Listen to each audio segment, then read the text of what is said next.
Two of the most iconic voices in golf are back to save the day and ready to entertain in their newly weekly video podcast. Kostis and McCord, off their rockers.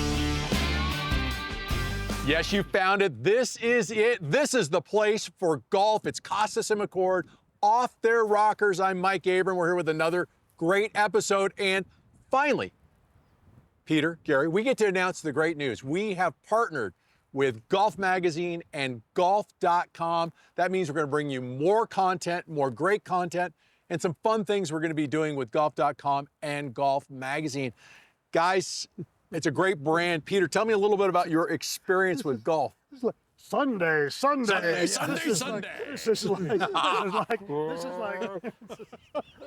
That's great. All right. So, yeah, this is like a homecoming for me. For a number of years, I was with Golf Magazine. I contributed instructional articles, did some tips for them, had a great time, and being able to come back now in this format, I look forward to it. I think it's going to be a lot of fun. You can't wait. Gary.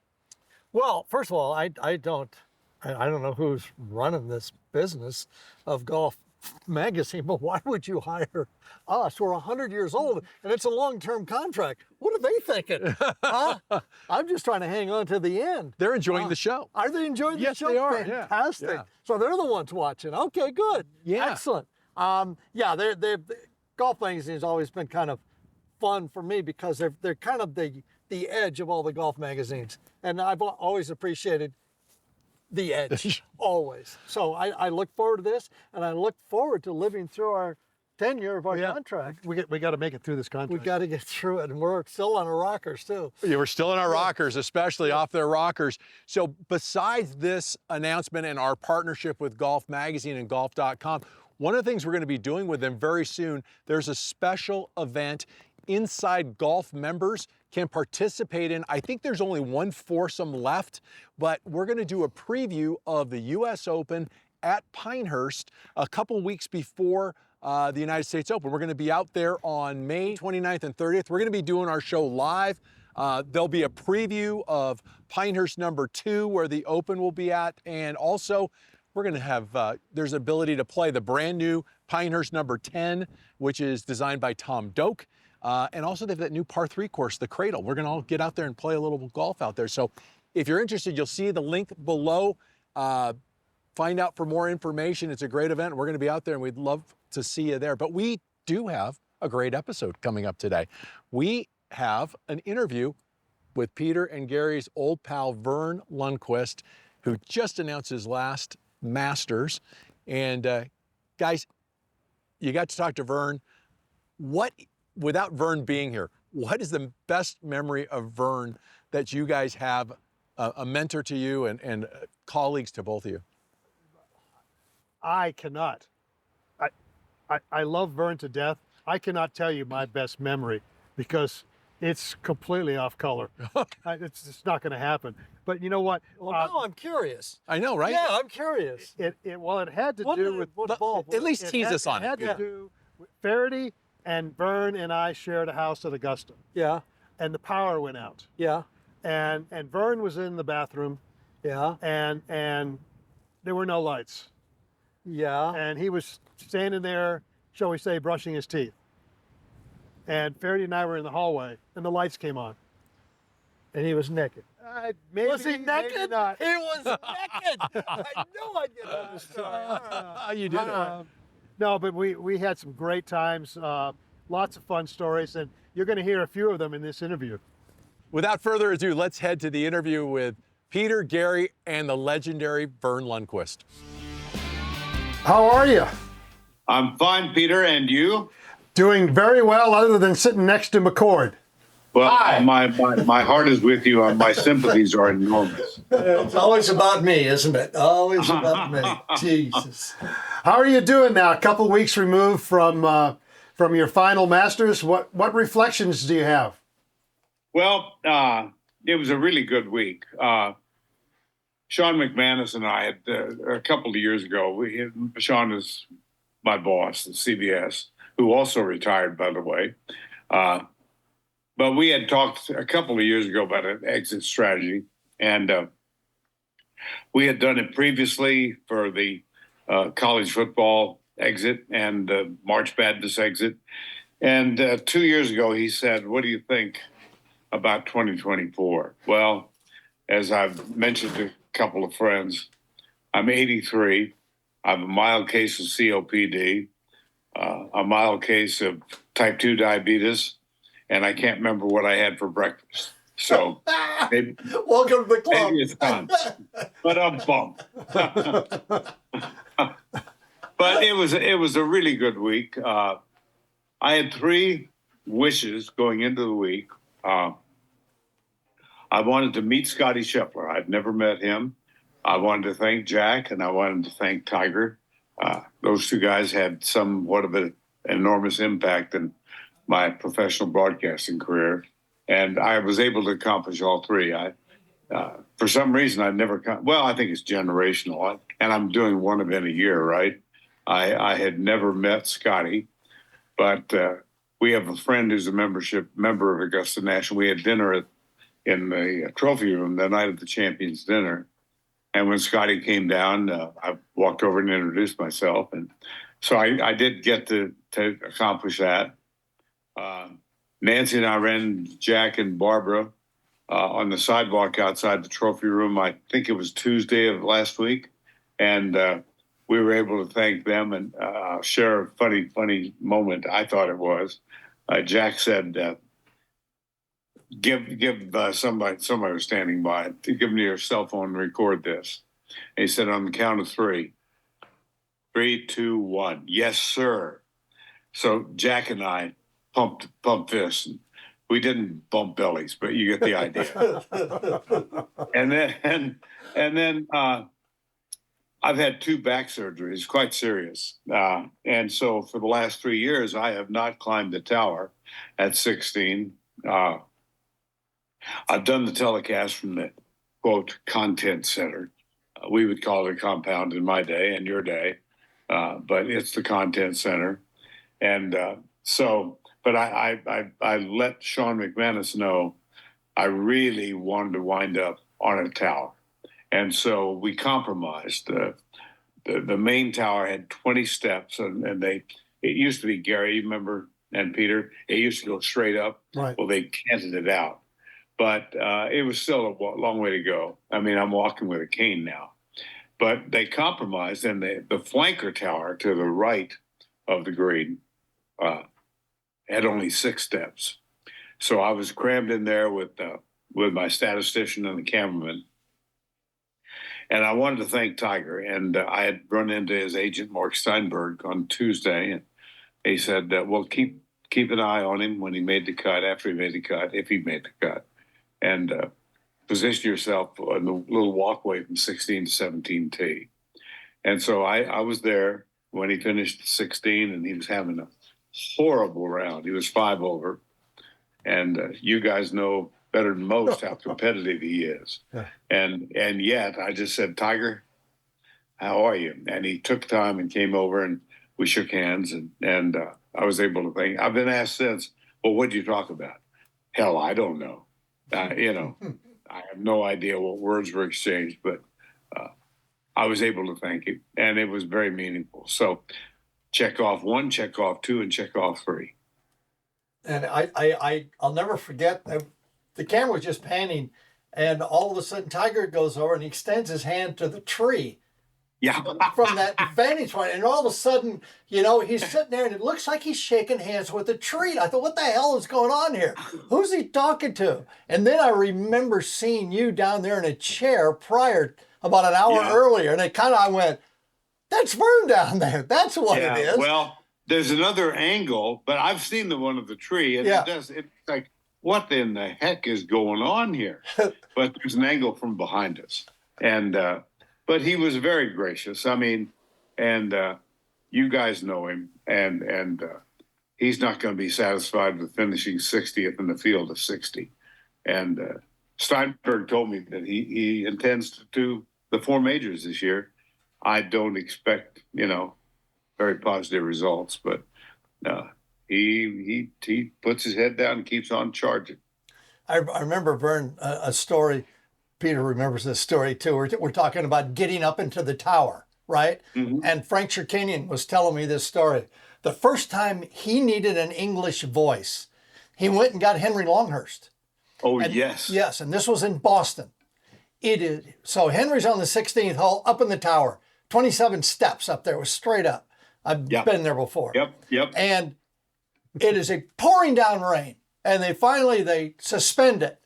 And he's sitting up there, so he's getting blasted. And he hits the button to Frank, and he goes, "Frank, may I go to the bar and get as wet as I'm on the outside in the inside?" And Frank goes, "Oh, okay, fine." He goes in there, he gets obliterated. They can't get him back. He can't go up to the tower after it started. So they got the front loader, and they took him and they put him on a deal. And they put him all the way up in the front loader. He rolled off. Yeah. And then they had the thermos of gin that followed him. Yes, I've heard that's right. The story. I thought, well, Verne wants to go up there. Let's just get the front loader and pull him up there. Well, the current membership of Augusta National doesn't look kindly at that. So I laughingly told Sellers Shy, well, hey, if it was good enough for Longhurst, how about the old Scandinavian? Need a little help here. No, we're not going to do it. No, but it was time, and I'm very comfortable with it. I'll ask you guys, because I was 25 years of 16, and I'm just curious to see. I mean, they've got a year to go, but who they might put in that spot next year. That's going to be very interesting. I spent 10 years on 10. I spent 13 years on 13, and I spent 7 years on 15. And it's completely changed. I don't know what they're going to do in the future, but much like somebody, in my opinion, much like somebody replacing Don Shula or Bill Belichick as a coach of the Dolphins or the Patriots or whatever. Next man up has got big shoes to fill. So whoever the hell goes to 16 better be pretty damn good. Well, I appreciate that. I have a personal favorite, and I've got no dog in this hunt anymore. But I mentioned it to Jim Nantz.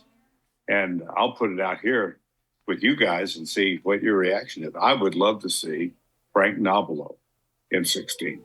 I just think he's a fresh face.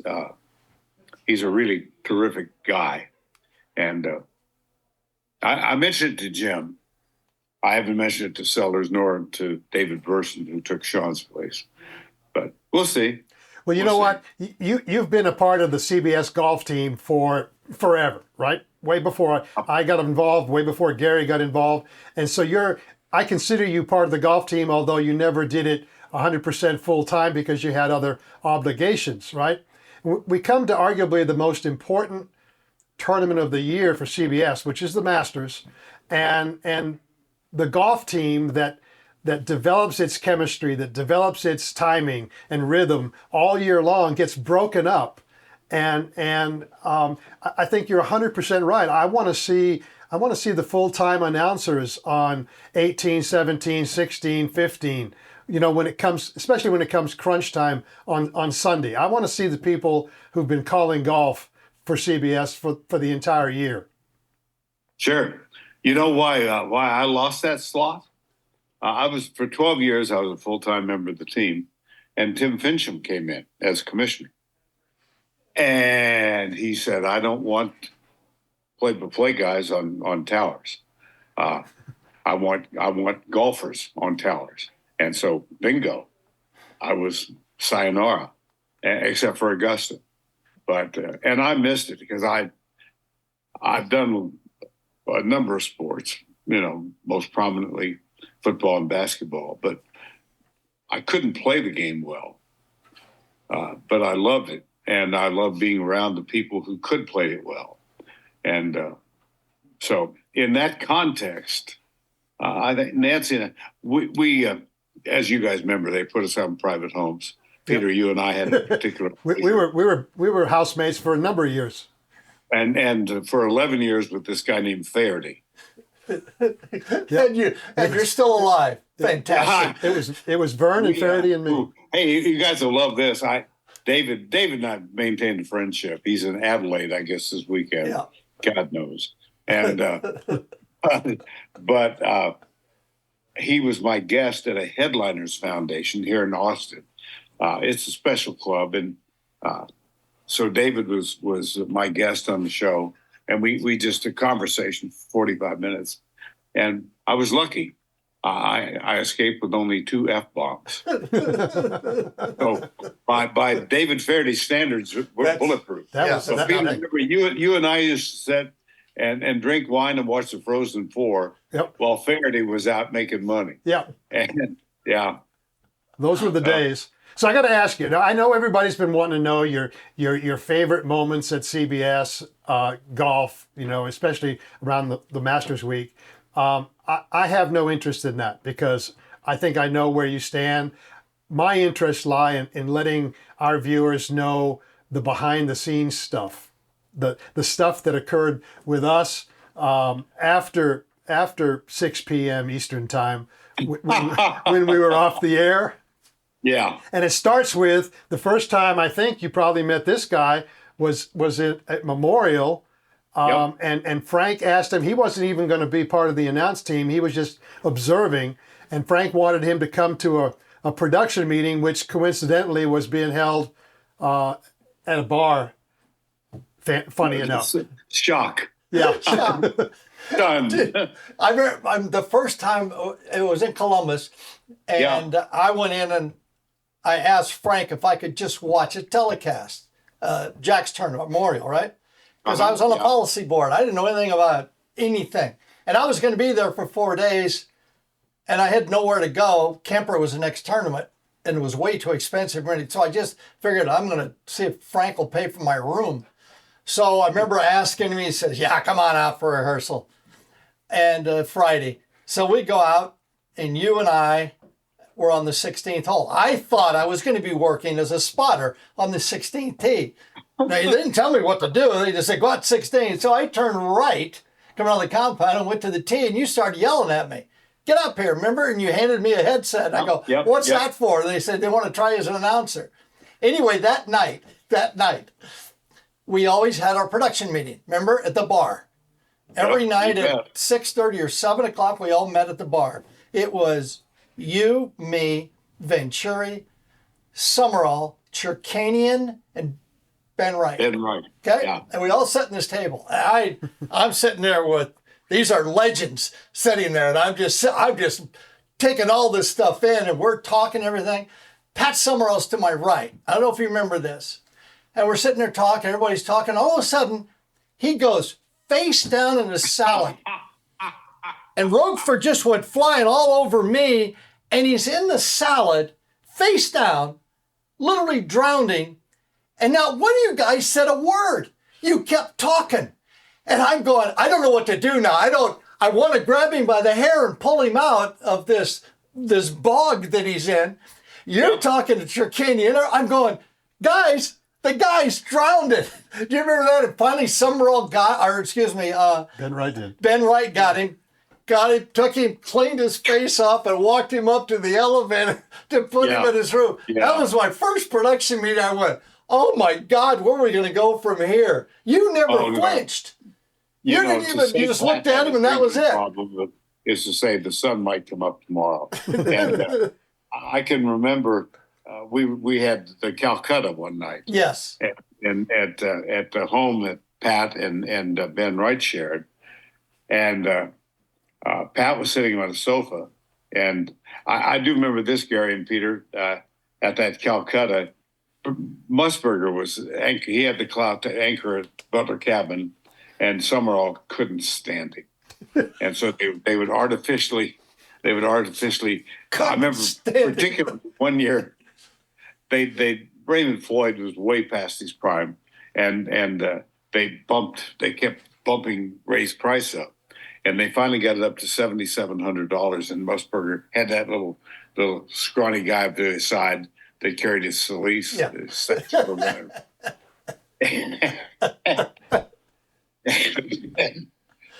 Pardon me, guys. It was $7,700. Yeah.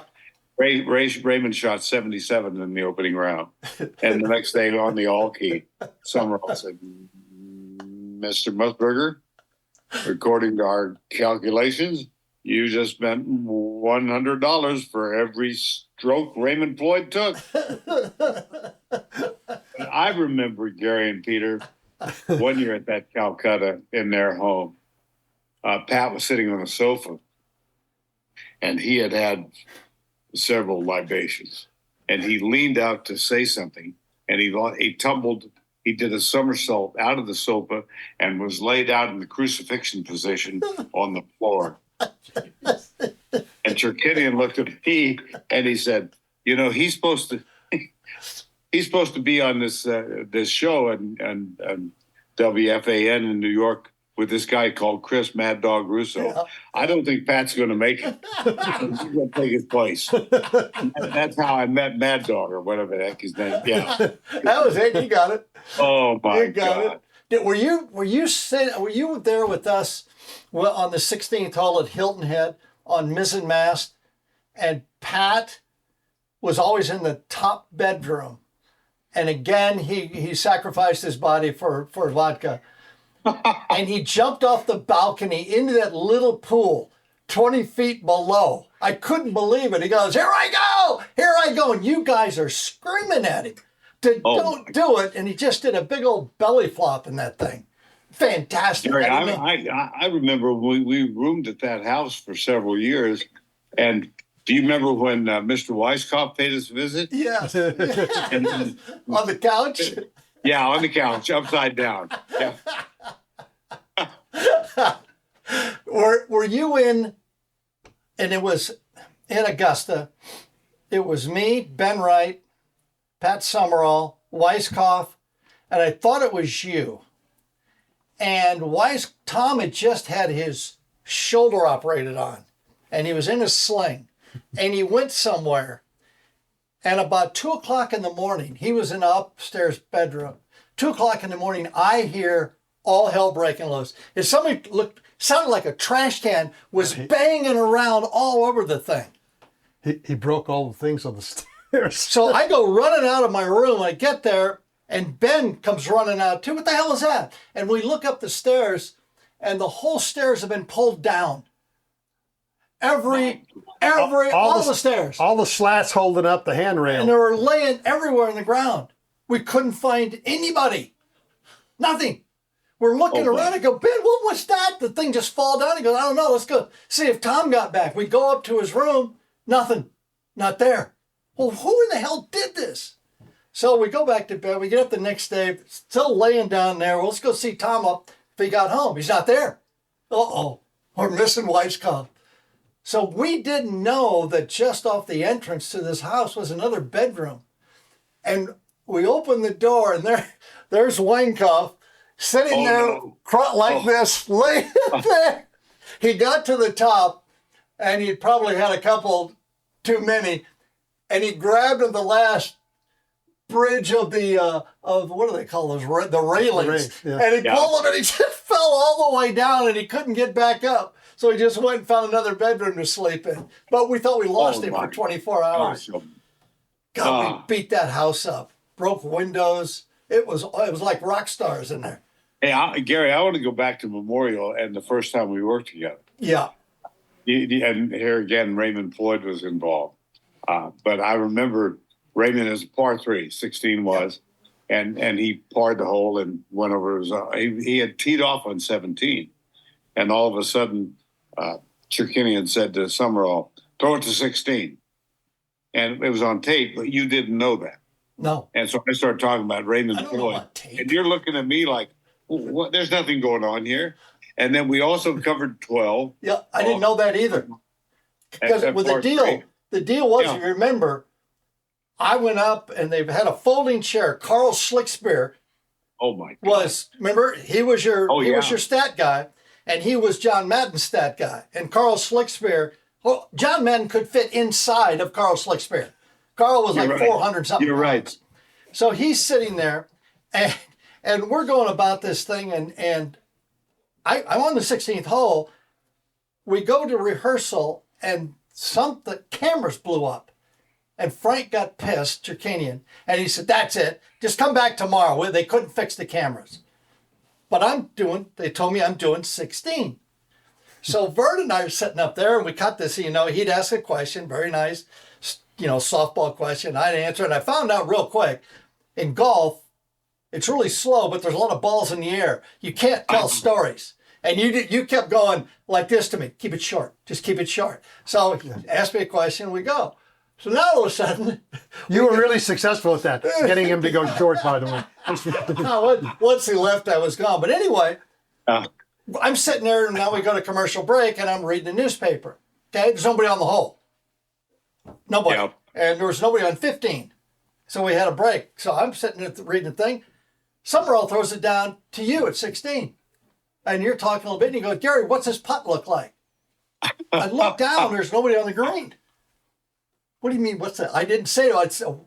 And then Frank starts screaming at me, "You idiot, answer him, answer him." And I'm going, "There's nobody on the green. I don't know what to do." I said, I looked at him, I thought, okay, I'm the rookie.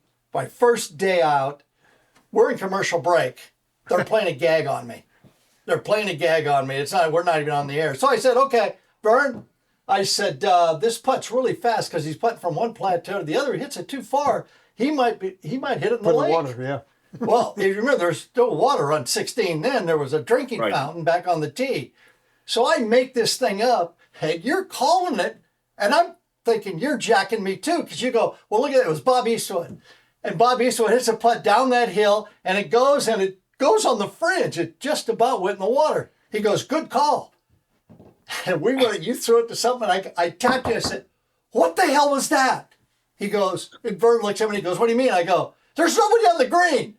And he goes, and then all of a sudden he gets like that. He goes, uh-oh, we didn't tell you." I said, "Tell me what?"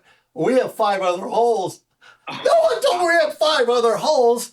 So that was the 12th hole, if you remember. The pin was in the front, the East was in the back, and he just about hit the wall. I made it up, and I got it right. So I knew this was my way of making a living, right there. You could do this, and you did. The look on his face, though, was, "Please answer this." And I'm going, "There's nobody on the green here. I don't know what he's doing. I have no idea." I'll never forget that. It speaks to your greatness. It speaks to your greatness, Verne, that you could survive that initial encounter. Yeah, and I'm stunned, and the average viewer sitting at home would have no idea how many shots are on tape on a golf telecast. It's extraordinary, and I love it when they think they assume the viewer is stupid. You got a guy 10 shots back with a 40-foot putt. You think there's a chance it might go in? And what is the NBC guys? They can't say moments ago. They say just earlier. Just earlier. What? Way earlier. Way to produce, Tommy Roy. Oh. Verne, what do you think right now of the rating situation in golf? It looks like through the first term we played this year, all the way through the Masters, we're at about a 20% reduction of eyeballs on golf. Yeah. What's your opinion on that? I wonder if the unsettled nature of the sport right now has something to do with that. Maybe viewers are thinking, when you get all this figured out, call me and I will come back and watch it. But that may be a while. By the way, at Sean's retirement party in New York City, among those present was Jay Monahan, and interesting. He came over and said hello. But by the way, you guys know that Nancy and I, we have a condo in Austin, and we're here till the end of May. But our full-time home is in Steamboat Springs, Colorado, and Mr. and Mrs. Monahan, Jay and Susie, have a second home up there. Oh, really? Yeah. Huh. I've only met him once. I've got a dear friend who's on the athletic staff, the historian, the athletic historian at the University of Georgia.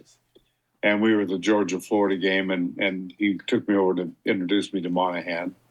And then I saw him again at the retirement party 10 days ago. But the whole sport's a mess right now. Don't you guys think? I mean, Are you surprised that he's still working? yeah, I'm shocked. Yeah. I really am.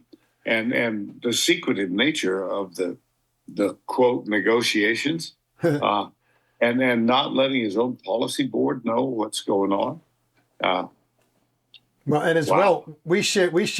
I just found out during this interview that we three of us share a commonality in that Tim Fincham requested that no regular announcers stay on the broadcast in the tower, and it's become obvious to Gary and I that during a meeting of CBS execs with the executives of the PGA Tour / Jay Monahan, it was strongly suggested in 2019 that they get younger with their announce crew.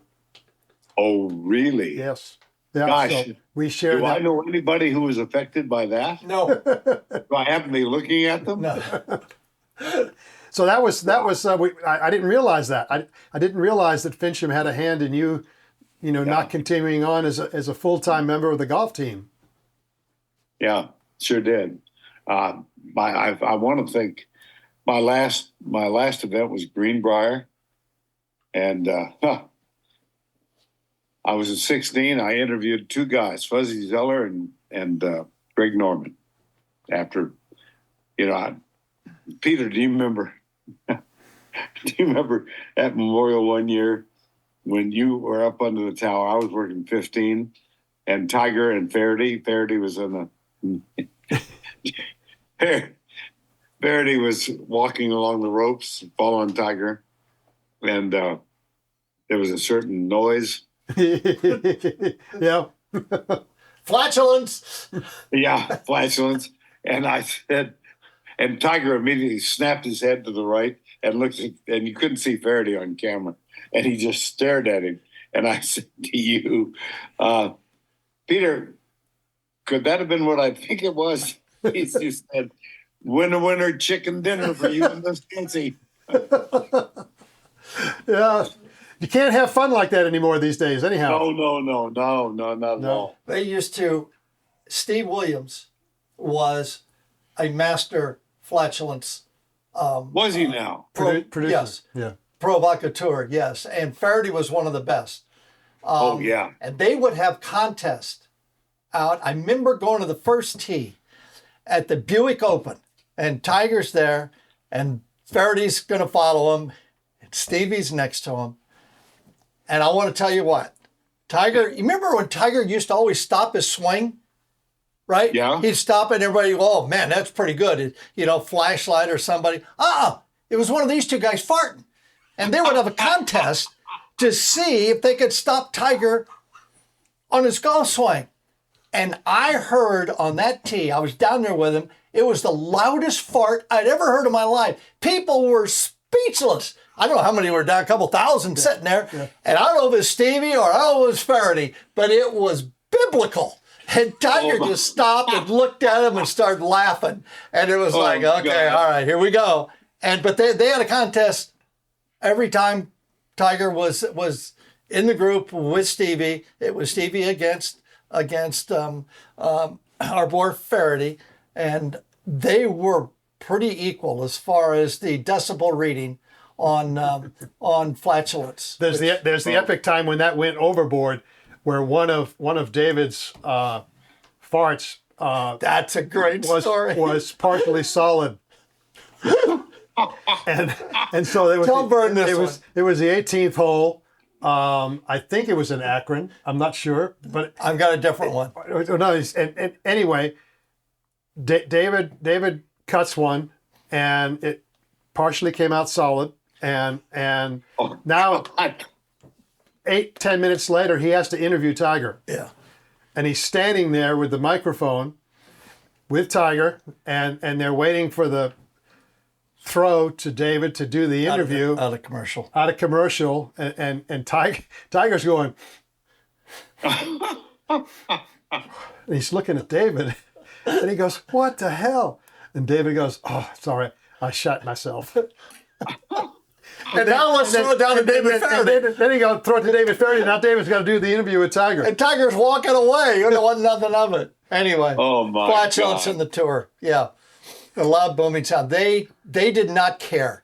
I mean, honest to God, they didn't care. There'd be 3,000 people there. And they would just rip one. And it was, you know, I guess it's like Trump now in Manhattan in his trial. I guess he's flatulating down there. So I don't know. Maybe that's a thing. I don't know. So let me ask you, well, we don't want to keep you forever, but you know,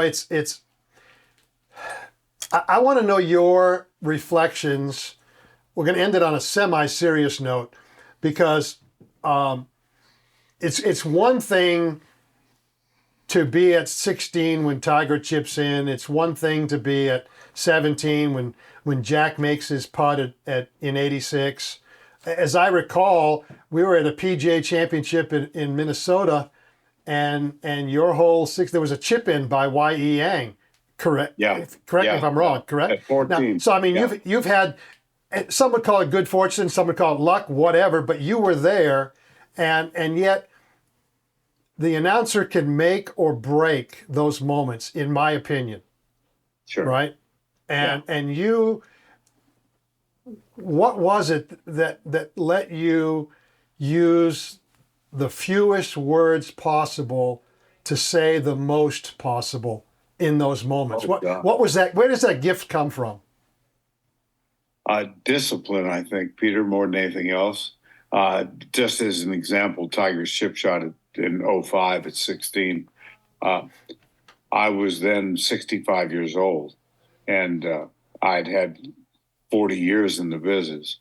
And I think if I'd been a 35-year-old, I would have been screaming, you know, "Oh my God, that's the greatest shot I've ever," you know, that kind of reaction. But instead, I'd been through nothing as dramatic as that shot, but I'd been through many different scenarios in golf or basketball or football. And I just think maturity and succinctness. I remember Frank told me once, "Remember, you're a caption writer. You don't need to go into a lengthy story," and I've never forgotten that. So he gave us all pearls of wisdom, right? Like, I mean, he told me, "Don't ever tell me something I can see on the screen, ever." Well, famously, my very first telecast was at Phoenix in 1983. And he called me in. Well, first of all, I went on Wednesday. Nancy and I flew out to Phoenix, and then there was no cable in those days. This was '83, and so I went in to see Frank, and he said, "Okay, number one, when it's appropriate, Summerall will introduce you. After that, I never want to hear you mention your name. Nobody cares who you are." Okay. Number two, don't you ever talk over a shot. Whatever brilliant editorial content you want to add to this, you shut up before the player takes the club back. And don't describe the shot in the air. Wait till it lands, okay? Don't talk over the shot. Number three, do not state the obvious. If a guy makes a 3-foot putt, I'll shoot you if I ever hear you say he made it, okay? Rex Caldwell, 16th hole. Sexy Rexy. Sexy Rexy. And so Summerall throws it out to me. And I remember thinking, boy, this is the big time. I got Pat and Kenny in 18. Weiskopf was there with Ben. Mr. Malunk was at 15. And so Pat throws it out. Here's Rex Caldwell. He's 2 back. 7-iron, 157 hole locations front right. He hits it. I shut up. Lands. I said, well, he's 2 back, but if he can convert this birdie attempt, he'll be only 1 back with 2 to play here on Saturday. Okay, we go away. We come back. Here's Caldwell. about a 3-foot break, left to right. He hits it, comes up 2 feet short. We jump around, we go away. Here's Caldwell for par. He never hit the hole. To which I responded, he missed it. Frank hit the all-K. He said, you stupid Scandinavian son of a bitch. If I tell you, don't tell me he made it. Can you not deduce on your own? Never tell me he missed it. Well, I never did it again, so lesson learned. And it was Frank would always, if he was going to be nice, he would just hit your key. But if he wanted to be nasty, he would hit the all key, meaning everybody gets to listen to him riding your ass. And he would ride your ass. We all survived Shirkinian, but we all learned something. Yes. Yes. But I've said many, many times, he's the most profane human being I've ever met in my life. Yep. But there was an affection underneath it all, I think, for the guys that worked for him. Yeah. Scared the hell out of me for at least my first 3 or 4 years. And then I finally figured out, who he really was. And I can't thank him enough for the skills that he taught me. Try to teach Gary. but Verne, you know what? It's an absolute pleasure to have you on with us. I know you don't want to hear this, but I grew up with you with SEC football. Obviously, we became friends through golf, housemates at Augusta. It's moments that I will cherish. Not so much the on-air stuff, but the off-air stuff and the off-air friendship. And I thank you so much for that. And please say hello to Miss Nancy for me. She is to my right. She's reading People magazine. There you go. In pursuit of her intellectual interest. Not Scientific American, but People magazine. That's right. But she's doing great, and we both are. And Gary, love you, pal. Peter, I love you too. You guys are dear, dear friends of mine. Thanks, Verne. Take care. It's been fun. Don't go away. We're going to be back with a great Coach Kostis tip right here on Kostis and McCord Off Their Rockers. Imagine a putter that will actually transform your game. Introducing Lab Golf Putters. The revealer shows how the Lab keeps the putter face square through impact unlike any other putter. Lab is the hottest putter in professional golf with multiple global victories in 2023, including the PGA Tour. Lab breaks the mold with better science so you can stop struggling with your putting. Elevate your game, simplify your putting, and untorque yourself. Visit labgolf.com to discover how Lab putters are remaking the game. Now it's time for Coach Kostis. Peter gives us some great tips to help our games. I'm going to show you how you can use a sleeve of golf balls. Now these, I've been with Titleist forever, and they ship out these white boxes to a select few people. I'm one of them. It's pretty cool when you get the white boxes from Titleist. I got a few left from this past year, and I want to use one to show you what you can do with it to help you with your putting. Now, a lot of people will say they flip at the ball with their hands. They get a little yippy with the right hand, they kind of slap it, and then that's really not the problem.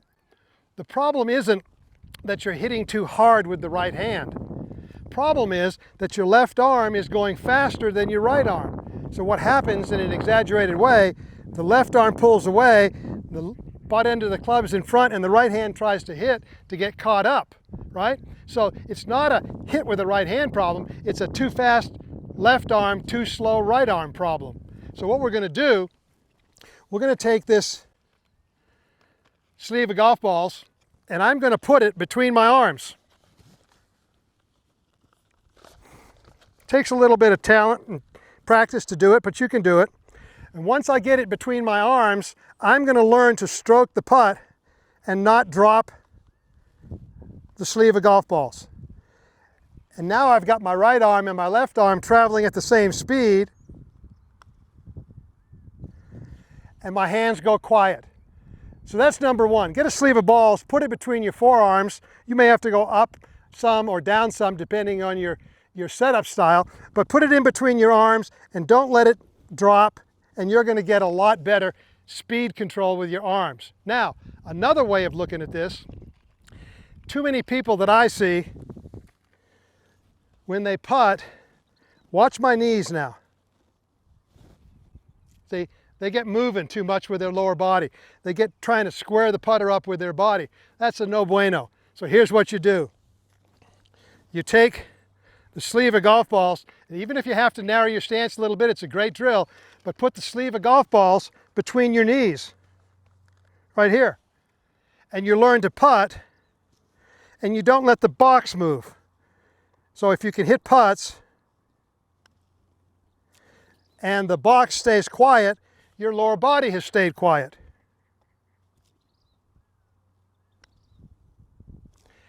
You'll get a sense of what it's like to have a really stable foundation. So, sleeve of golf balls can fix a whole bunch in your putting stroke. Try it out. Thanks so much for watching Kostis and McCord Off Their Rockers. Hope you enjoyed the interview Peter and Gary had with their old pal, Verne Lundquist. We've got some great ones coming up. We've got one of their other old friends from the TV business, producer Brant Packer. He and Peter and Gary talking about what's going on in the state of golf right now in television.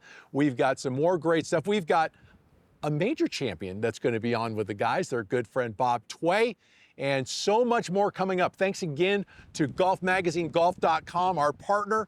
And remember, if you want to find out more about getting to Pinehurst, getting a little inside peek at Pinehurst #2 and how to play it, well, we're going to have that on our show, but you can do it in person. We're going to have our show live from Pinehurst, May 28th and 29th. More information, click the link below.